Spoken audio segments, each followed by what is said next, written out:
The Little Match Girl. Fairy Tales from Hans Christian Andersen.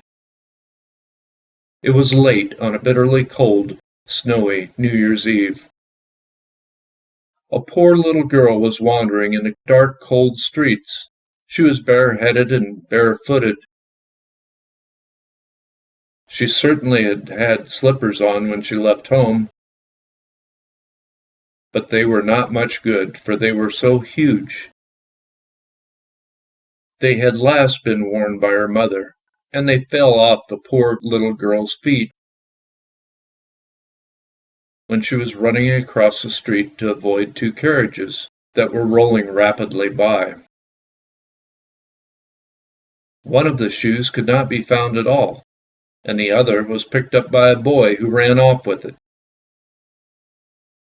saying that it would do for a cradle when he had children of his own.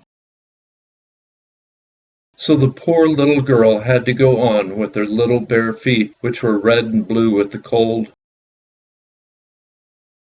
She carried a quantity of matches in her old apron, and held a packet of them in her hand. Nobody had bought any of her during the long day. Nobody had even given her a copper.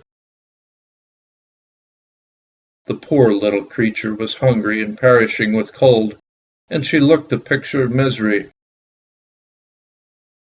The snowflakes fell upon her long yellow hair, which curled so prettily around her face. But she paid no attention to that. Lights were shining from every window, and there was a most delicious odor of roast goose in the streets, for it was New Year's Eve. She could not forget that. She found a corner where one house projected a little beyond the next one,